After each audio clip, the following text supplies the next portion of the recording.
मेरे सुकृत और सकृत की कदाचित यह परिणति है कि प्रसून जी ने मुझे यह अवसर दिया और ऐसे धीर तल्लज विद्वद अग्रेसर और विद्वद वरेण्य के सानिध्य में कुछ बोलने का अवसर प्रदान किया।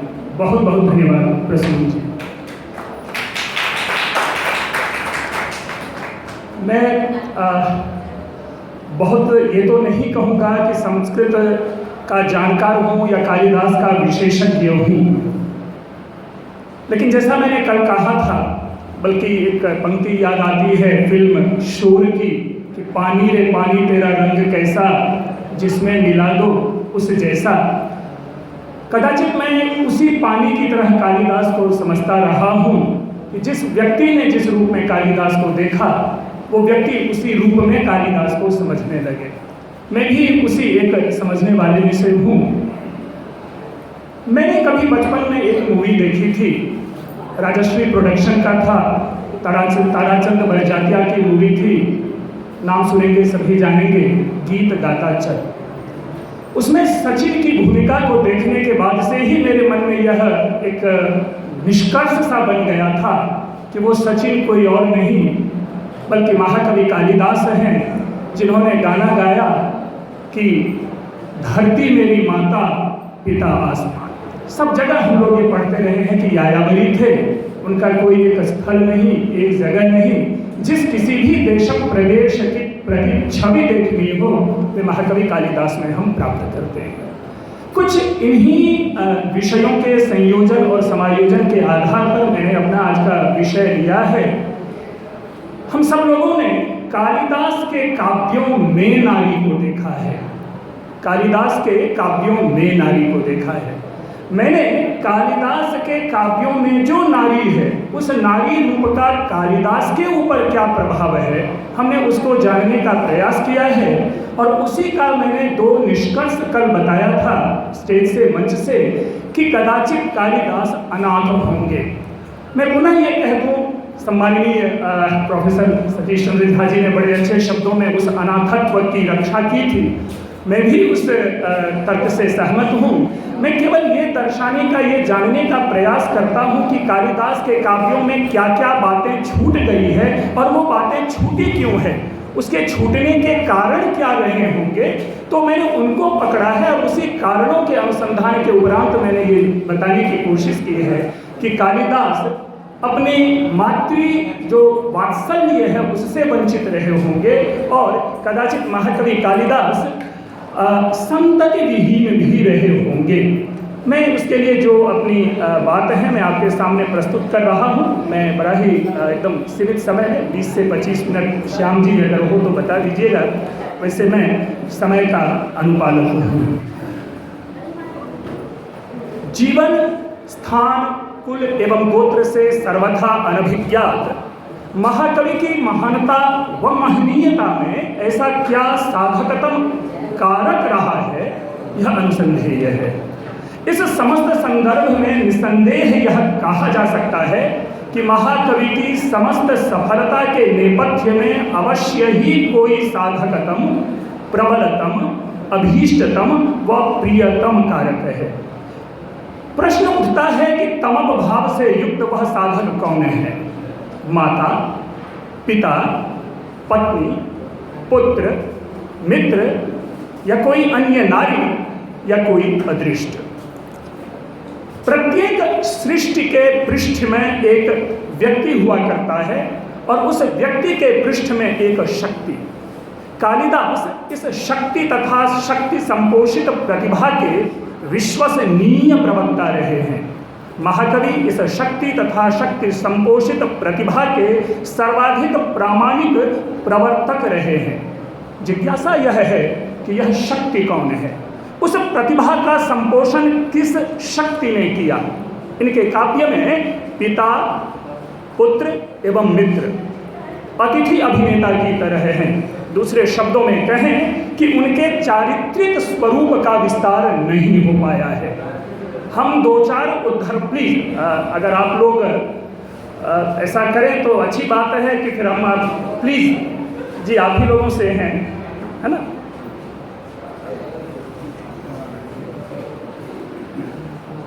कि इनके काव्य में पिता, पुत्र एवं मित्र हैं, वर्णन हैं, लेकिन मैंने कहा अतिथि अभिनेता की तरह, जिसे कि सिनेमाई भाषा में गेस्ट अपीयरेंस कहते हैं, इस रूप में उनका वर्णन हमें दिखता है। हम दो चार उदाहरणों से इसे सत्यापित कर सकते हैं। बड़ी बड़ी बातें कह सकते हैं कि नहीं, बहुत बड़ी बातें की गई, लेकिन इसका भी संदर्भ विशेष है कि जिस प्रकार का चित्रण वो अन्य विषयों में लीन होकर के करते हैं, इस प्रकार का चित्रण सांकेतिक मात्र में वो पिता, माता एवं पुत्र का करते हैं। प्रश्न उत्पन्न होता है कि पुनः बच किया जाता है इनके काव्य में, तो इनके काव्य में जो वर्णन प्राप्त होता है वह नारी का, यानी निस्संदेह हम कह सकते हैं कि कालिदास के जीवन के ऊपर नारी का प्रभाव है, और जिसका अन्वेषण करना ही मेरे इस पत्र का लक्ष्य है। महाकवि के समस्त काव्यों की अभिव्यंजना यह प्रतिपादित करती है कि यह शक्ति नारी ही है, यह शक्ति नारी ही है जिसके प्रभाव से कालिदास कविता कामिनी के कांत बने। उक्त विश्वजनीन सत्य का समर्थन स्वयं महाकवि कालिदास करते प्रतीत होते हैं, तथा वे उस नारी को पत्नी कहते हैं। क्रियाणाम खलु धर्म्याणाम सत्पत्नियों मूल कारणम। एक ग्राम्य आभणक है, बंदर क्या जाने अदरक का स्वाद। इनको जीवन व्यवहार का सत्य स्वीकार करके अवश्य ही समझा जा सकता है कि नारी व्यवहार के ज्ञान के बिना इसके रहस्य का समुद्घाटन असंभव है। यह नारी ही है जिसने महाकवि को जितना जीवन का इतना सुकोमल परीक्षक बनाया। यह योग, सुयोग एवं संयोग किसी नारी ने ही उपस्थित किया होगा, जिसकी पाठशाला में पढ़कर कवि ज्ञानभूतात्मा हुए। वह कोई नारी थी जिसके भावनात्मक समर्थन को पाकर महाकवि ने भावुक काव्यों की रचना की। महाकवि के सारे काव्यों में सर्वप्रधान चरित्र नारी ही है। ऋतुसंहार को छोड़ दें, रघुवंशम को छोड़ दें और मेघदूतम को छोड़ दें, वहाँ इन नारियों के दो रूप हैं, प्रकृति रूपा नारी और मानवी रूपा नारी। प्रकृति एवं पात्र इनके काव्यों में सर्वथा अंतर्ग्रथित हैं, परस्पराश्रित हैं, सर्वावस्थानुगत हैं और हैं वाणी एवं अर्थ की तरह सर्वथा संपृक्त। इनके काव्यों व पात्रों के प्राण ही प्रकृति हैं। प्रकृति के प्रति वे ऐसे अनुरागबद्ध हैं कि मानो प्रकृति ही उनकी उत्प्रेरिका हो, अनन्या हो। तभी तो वे प्रकृति के पागल प्रेमी, प्रकृति के प्रवीण पुरोहित व प्रकृति के प्रकांड पंडित कहे जाते हैं। काव्यों में उनका यह पागलपन, पौरोहित्य अथच पांडित्य अदृष्ट व अनभिज्ञात नहीं है। इसी पागलपन, पौरोहित्य अथच पांडित्य का परिणाम है कि उनके काव्य सप्तक में प्रतिबिंबन है प्रकृति रूपा नारी एवं नारी रूपा प्रकृति का। कालिदास प्रकृति को मानव जीवन से सर्वथा अभिन्न स्वीकार करते हैं। उनकी दृष्टि में दोनों एक दूसरे के पूरक हैं। उन्हें मानव जीवन में प्रकृति का तथा प्रकृति में मानव जीवन की प्रति छवि दिखाई देती है, जिसे हम इंग्लिश टर्म में पर्सोनिफिकेशन कहते हैं। इनकी सारी नायिकाएं मानो साक्षात प्रकृति की ही कन्या हो। मेरा व्यक्तिगत मानना है कि इनके काव्य सप्तक में प्रकृति नहीं तो पात्र नहीं। ध्यातव्य है कि प्रकृति भी स्त्री तत्व है। जो इनके काव्यों में नारी पात्रों की सखी है तो नायकों की आकर्षण भूता नायिका। अधरः किसलय रागः कोमल विटपानुकारिणो बाहु कुसुममिव लोभनीयम यौवन मंगेशु सन्नद्धम। इस मनोहारिणी प्रकृति के साथ साथ इनके काव्यों में मनोहारिणी मानवीय नारी पात्रों का ही सर्वथा प्राधान्य है। इनके काव्यों में विविध रूपा नारियों के विविध रूप प्राप्त होते हैं। पत्नी रूपा नारी, सखी रूपा नारी, मातृ रूपा नारी और प्रेयसी रूपा नारी। हम इसी प्रेयसी रूपा नारी का जो प्रोमोशनल फॉर्म कह लें वो पत्नी रूपा नारी है।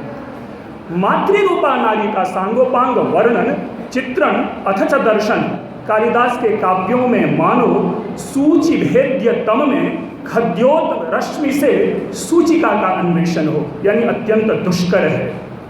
महाकवि ने रघुवंश के तृतीय सर्ग में रघु जन्म के प्रसंग, त्रयोदश सर्ग में सरयू वर्णन के प्रसंग, अभिज्ञान के द्वितीय अंक के पुत्रायुष्य उपवास के प्रसंग, उर्वशी एवं शकुंतला के मातृत्व, पार्वती में विवाह से पूर्व ही मातृत्व के संकेत न पुत्र वात्सल्य मपा करिष्यति आदि के द्वारा मातृत्व के महत्व को प्रख्यापित व स्थापित करने का प्रयास किया है। किंतु उन माताओं में अपनी संततियों के प्रति मातृत्व का वैसा उत्कृष्टतम स्वरूप नहीं दर्शाया है जैसा कि अन्य विषयों के वर्णन व विश्लेषण में दृष्टिगत है। प्रत्युत इसके सद्यः प्रदीप इनके काव्यों में माता सर्वथा उपेक्षिता रही है। इसलिए यह कहने में निश्चक प्रचम कोई संदेह नहीं कि कालिदास के ऊपर माता का किसी भी प्रकार का प्रभाव नहीं था। कुमार संभवम में पार्वती माता मेना की आज्ञा अथवा अनुरोध का उल्लंघन कर प्रेम प्राप्ति मात्र के लिए गृह त्याग करती है, स्वयं मातृत्व को प्राप्त नहीं हो पाती। अभिज्ञान में माता के द्वारा समायोजित उपवास की पारणा में उपस्थित होने का संदेश भेजे जाने पर भी पुत्र दुष्यंत, जो प्रेम जाल में उलझा एक भ्रांत पुरुष है, स्वयं न जाकर विदूषक को भेजता है। इससे भी माता का उनके काव्यों में आदर्श स्वरूप स्थापित नहीं होता। स्थापित हो भी कैसे? महाकवि माता एवं पुत्र के प्रेम की सूक्ष्मता के ज्ञाता जो नहीं है। महाकाव्य रघुवंश की रानियां, महाकाव्य रघुवंश में जो रघुवंश की रानियां हैं विभिन्न राजाओं की, वो माता बनती हैं, किंतु ये रानियां मातृत्व के परमादरणीय आदर्श को प्रतिष्ठापित नहीं कर पाती। न ही कालिदास ने उस मातृत्व को आदरणीय बनाने में रुचि ही दिखाई है। उर्वशी अपने पुत्र से वियुक्त ही रहती है। शाकुंतल के सप्तम अंक में महाकवि को पर्याप्त अवसर था कि नारी के स्वरूप को उभारा जाए, किंतु वहाँ भी उन्होंने वत्स ते भाग ध्येयानि पृच्छ कहकर इस अवसर की सोद्देश्य उपेक्षा की है। मातृत्व के संबंध में रघुवंश के त्रयोदश सर्ग का सरयू वर्णन समस्त संस्कृत साहित्य में अतुल्य माना जाता है, जहाँ पर कि सरयू को ही माता का स्वरूप दिया गया है। 62वां और 63वां पद्य है, समय बचाने के कारण छोड़ रहा हूँ। किंतु यह मातृत्व ना होकर धातृत्व है, उपमातृत्व है, यानी वह अपनी माता नहीं है बल्कि जिन माता ने पालन पोषण किया है उसमें वो उत्कृष्टता दिखाया है महाकवि कालिदास ने।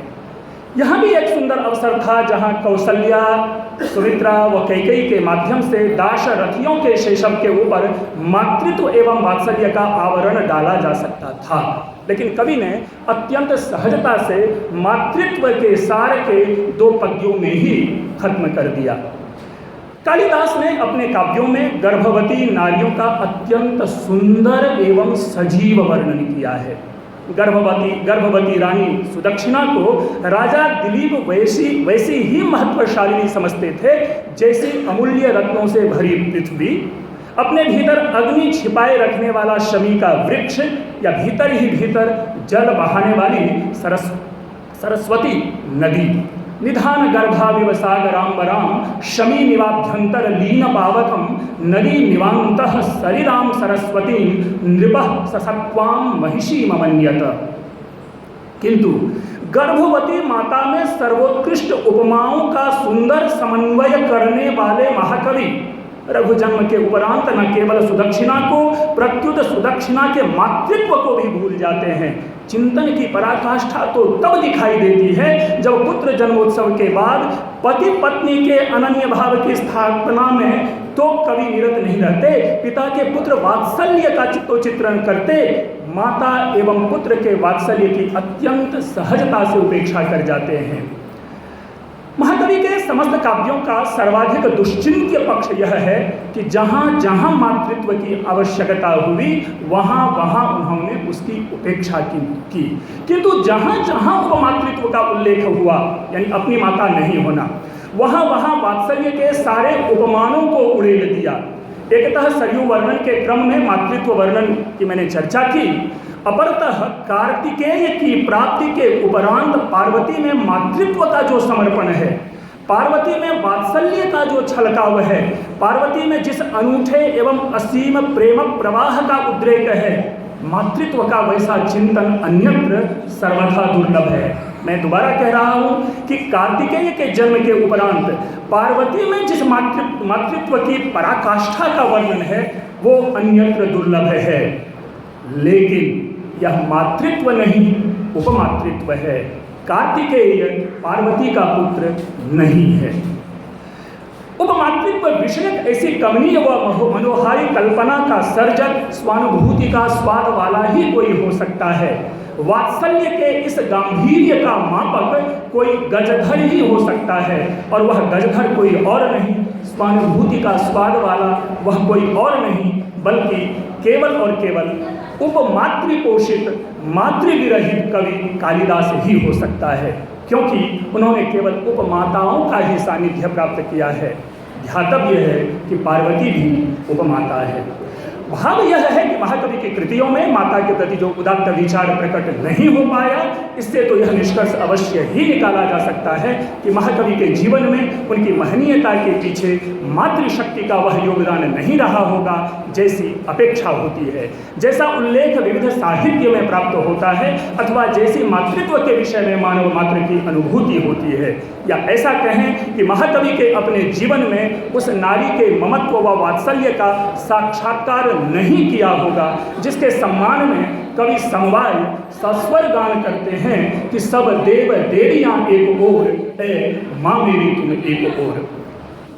दूसरे शब्दों में महाकवि कालिदास आज शैशव मातृविहीन थे, अनाथ थे। माता एवं शिशु के परस्पर समर्पण की उपेक्षा करने का यह अनुपेक्षणीय प्रयास ही हमें यह कहने के लिए बाध्य करता है कि कालिदास संतति विहीन भी थे। इस स्थल विशेष पर ग्रामम गच्छन् स्त्रीणम स्पृशति न्याय से मैं यह स्पष्ट करना चाहता हूँ कि राजशेखर ने ही नहीं बल्कि कल मंच से परमादरणीय शुक्ल जी और मिश्र जी के भी समस्त कथन का ये सार था कि जब वे अपनी कविता करते हैं तो उनकी समस्त संवेदना उन कविताओं में होती है। उन कविताओं को ये जब जीते हैं तब इनकी कविता निकलती है।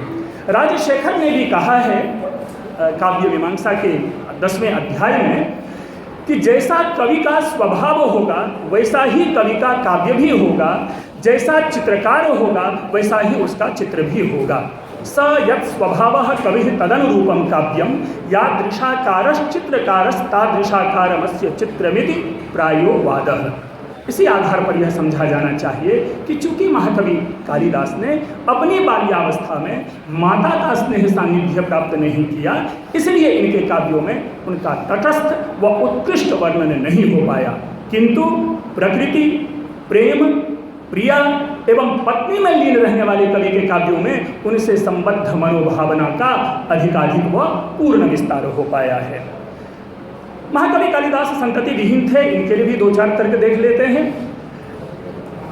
कालिदास ने स्पष्ट माना है कि रघुवंशी राजा विवाह करते थे संतति प्राप्ति के लिए, प्रजाये गृहमेधिना, किंतु महाकवि के सारे पात्र संतति वंचना में ही सदैव स्थित रहते हैं। किसी भी पिता में संतति पूर्णता की स्थिति नहीं दिखती। मानो सारे चरित्र इसी दिवा स्वप्न में रहते हैं कि पुत्र बाल्यावस्था में वात्सल्य का आनंद प्रदान करता है। बाल मुख के दर्शन के अनंतर दुष्यंत की संतति पीड़ा मानो कहीं न कहीं कालिदास की अपनी व्यथा है। स्पृहयामि खलु दुर्ललितायास्मै आलक्ष्य दंत मुकुलान निमित्त हासैरव्यक्त वर्ण रमणीय वचः प्रवृत्तीन अंकाश्रय प्रणयन तनयान वहंतो धन्यास्तदंग रजसा मलिनी भवंती। विक्रमोर्वशीयम के पुरुरवा ने अपने पुत्र का मुंह ही नहीं देखा था। दिलीप, दुष्यंत आदि का समस्त चरित्र पुत्र वंचना में ही परिवर्तित है। मेघ का यक्ष प्रिया मिलन के लिए तड़पता है तो उसमें संतति की संभावना का शोध अरण्य रोदन ही होगा। हम कुछ संतति विहीन माता के जो भाव हैं उनको भी हम देखें किस तरह उनके भाव उभरते हैं। सर्वांगीनः स्पर्शः सुतस्य आदि विक्रमोर्वशीयम में पुरुरवा का संवाद है 5वें अंक में। कष्टम खल्वन पत्यका दुष्यंत का रोदन है। कातरो बाल भाव मालविकाग्नि विक्रम की पंक्ति है। स्पृहयामि खलु दुर्ललितायास्मै दुष्यंत की वेदना है।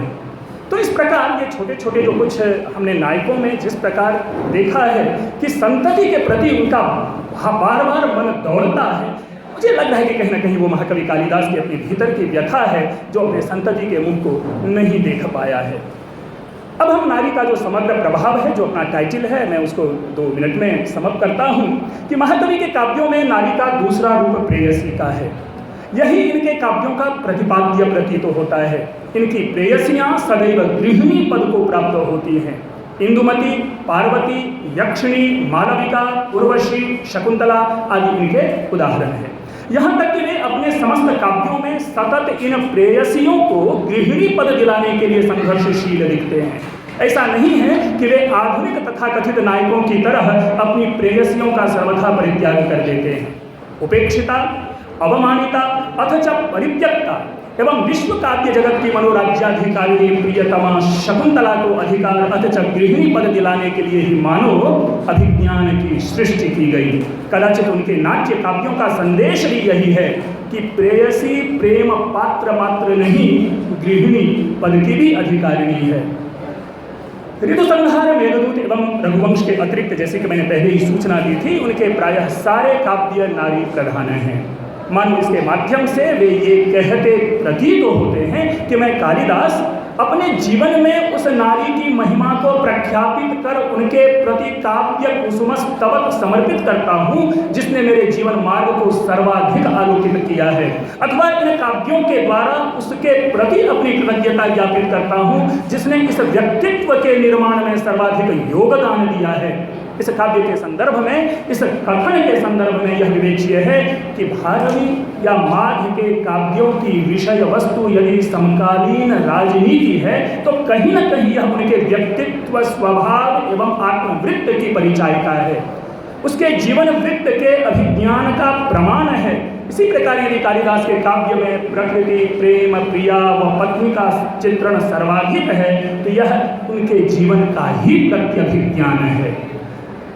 इससे पूर्व जैसा कि मैंने कहा कि महाकवि कालिदास के काव्य में माता के विषय में कोई उदात्त विचार प्रकट नहीं हो पाते हैं, यह सत्य भी है, किंतु गृहिणी पत्नी के विषय में अवसर प्राप्त होते ही उनके अंतस्तल में संचित मानो समस्त अनुभूति पूर्ण उदात्त विचार स्वयं सहजतापूर्वक उभर आते हैं।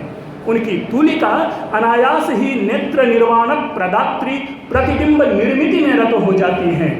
वे विचार उच्छल चलधि तरंगवत अपनी उपस्थिति को प्रकट करने लगते हैं। पत्नी विषयक उनकी परिकल्पनाएं अत्यंत उदात्त, उनके प्रति कवि की भावना आदर्श तथा भावुक मनोवृत्ति मर्मस्पर्शी है। कई सारे ऐसे उदाहरण हैं जो हमने यहाँ पे लिया है, लगभग 17-18 हैं। प्रायेण गृहिणी नेत्राः कन्यार्थेषु कुटुम्बिनः अत्यारूढ़ो हि नारीणां कालज्ञो मनोभवः कठिनाः खलु स्त्रियः निसर्ग निपुणाः स्त्रियः प्रायेण एवं विधे कार्ये पुरंध्रीणां प्रगल्भता प्रियवचन कृतोपि योषिताम् आदि आदि स्त्रीणामाद्यं प्रणयवचनं विभ्रमो हि प्रियेषु स्त्रीणां प्रियलोकफलो हि वेशः इष्टप्रवास जनितान्यवदाजनस्य नूनमतिमात्र सुदुःसहानि आशाबन्धः कुसुमसदृशः प्रायशो यङ्गनानां सद्यः पाति प्रणयहृदयं विप्रयोगे रुनद्धि सीमन्तिनीनां कान्तोदान्तः सुहृदुपरतः संगमात् किंचिदूनः और प्रमदापति वर्तमगा और अशोच्या ही पितुः कन्या सद्भर्तुः प्रतिपादिता। लगभग ये 17-18 मैंने छोटी छोटी सूक्तियाँ जो नारी विषयक, पत्नी विषय जो कालिदास के विचार थे उनका हमने संकलन किया और जिसके माध्यम से मैंने ये बताने की कोशिश की है कि कालिदास किस प्रकार प्रिया हो, पत्नी हो, गृहिणी हो, उनके विषय सुंदर, उनके विषय में अच्छे अच्छे विचार निकाल ले पाते हैं। इस प्रकार यह कहा जा सकता है कि महाकवि कालिदास मातृ महिम व्यतिरिक्त नारी महिमा के न केवल समस्त पक्षों को जानते हैं, प्रत्युत उनके महिमा स्थापन में किंचन मात्र भी कृपणता नहीं करते। इनके सारे काव्यों में प्रवर्तित नारी मनोविज्ञान तथा उक्त विश्लेषण से यह बात सिद्ध होनी चाहिए कि महाकवि का किसी नारी के साथ नैकट्य संबंध अथवा प्रत्यासक्ति, क्लोज प्रॉक्सिमिटी अवश्य था और इस नैकट्य संबंध की अधिकारिणी वह विशिष्ट नारी केवल और केवल प्रेयसी अथवा पत्नी होगी। महाकवि के काव्यों का समस्त व्यावहारिक दर्शन भी यही है। उपदेश वाक्य, स्नेह सीकर, सौख्य, सुखद वातावरण आदि की संसृष्टि कर नारी पत्युन्नयन का मार्ग प्रशस्त करती है। इसी से संप्रेरित पति अपने कौशल को लक्ष्य तक पहुंचाता है। यही जीवन व्यवहार भी है।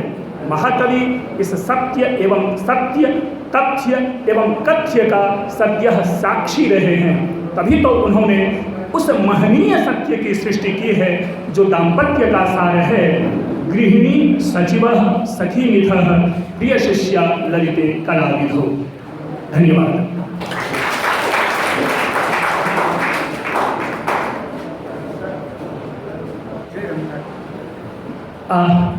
मैं एक चीज़ स्पष्ट कर देना चाहता हूं कि अगर मेरे पत्र पे टिप्पणी होती है तो मुझे उसके उत्तर देने का समय अवश्य मिलना चाहिए, अन्यथा प्रश्न पूछे। मैं टिप्पणी यदि होती है तो मैं उनका जवाब देना चाहूँगा। जी प्लीज। हाँ ठीक।